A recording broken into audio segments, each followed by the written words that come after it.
Phone tapping కేసులో కేసీఆర్ ను జైలుకు పంపుతామన్న ముఖ్యమంత్రి రేవంత్ రెడ్డి మాట మార్చారన్నారు కేంద్ర మంత్రి బండి సంజయ్.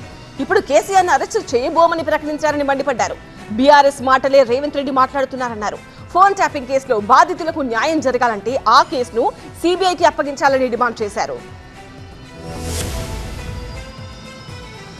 ఫోన్ ట్యాపింగ్ కేసులో సిట్ అధికారులకు వాంగ్మూలం ఇచ్చారు కేంద్ర మంత్రి బండి సంజయ్. తన ఫోన్ ను కేసీఆర్ ట్యాపింగ్ చేయించారని ఆరోపించారు. మా వయసు లిస్టులో మా పేర్లు పెట్టి మా ఫోన్ ట్యాప్ చేశారు. కవిత, హరీష్ రావు ఫోన్లను కూడా ట్యాపింగ్ చేయించారన్నారు బండి సంజయ్.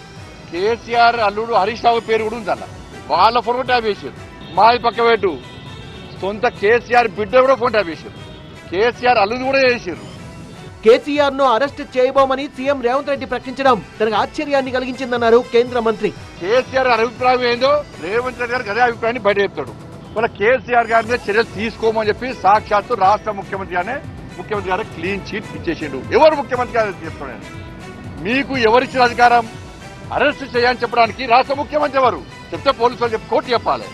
బీఆర్ఎస్, కాంగ్రెస్ రెండూ ఒక్కటే అన్న బండి సంజయ్ అందుకే కేసీఆర్ కు క్లీన్ చిట్ ఇచ్చారన్నారు. అన్ని కేసులు బయటకు తీస్తామన్న రేవంత్ రెడ్డి ఆఖరికి తుస్సుమనిపించారన్నారు. డ్రగ్స్ కేసు బయటకు తీస్తాం, ఫామ్ హౌస్ కేసు బయటకు తీస్తాం, ఫోన్ ట్యాపింగ్ కేసు బయటకు తీస్తాం, కాళేశ్వరం కేసు బయటకు తీస్తాం, ఫార్ములా ఈ కేసు బయటకు తీస్తాం, ఇవన్నీ చెప్పే ఏమే సంవత్సరం ఒక్క కేసీఆర్ కుటుంబాన్ని ఒక్కరు అరెస్ట్ చేసినావా?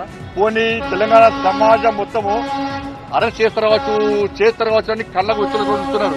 లాస్ట్కు ముఖ్యమంత్రి క్లీన్ చిట్ చేసేది. ఫోన్ ట్యాపింగ్ కేసును సీబీఐకి అప్పగించాలని డిమాండ్ చేశారు బండి సంజయ్. ఈ ప్రభుత్వం మీద నమ్మకం లేదు. ఈ సిట్కు జడ్జిలను పిలిచే అధికారం లేదు. రాష్ట్ర ముఖ్యమంత్రి గారిని ఇతను పిలిచే అధికారం లేదు. ఇవాళ వేల కోట్ల రూపాయలు లావాదేవీలు స్కామ్ జరిగింది ఫోన్ ట్యాపింగ్ ద్వారా. వాటి మీద విచారణ చేసే అధికారం లేదు. కాబట్టి దీన్ని సీబీఐకి ఇవ్వాలని చెప్పి మేము న్యాయమైన డిమాండ్ చేస్తున్నాం. సీబీఐకి ఇవ్వడంలో మీకున్న అభ్యంతరమేంది? కేటీఆర్ ఎస్ఐబిని తన సొంత అవసరాలకు వినియోగించుకున్నారన్నారు కేంద్ర మంత్రి. ప్రభాకర్ రావు, రాధాకిషన్ రావు భాగవతం చెప్తుంటే తనకే సిగ్గనిపించిందన్న సంజయ్ ఎన్నికల వేళ కాంగ్రెస్ ఖమ్మం ఎంపీ అభ్యర్థికి చెందిన 7 కోట్ల రూపాయలు పట్టుకున్నారని ఆ డబ్బు ఏమైందో చెప్పాలన్నారు బండి సంజయ్.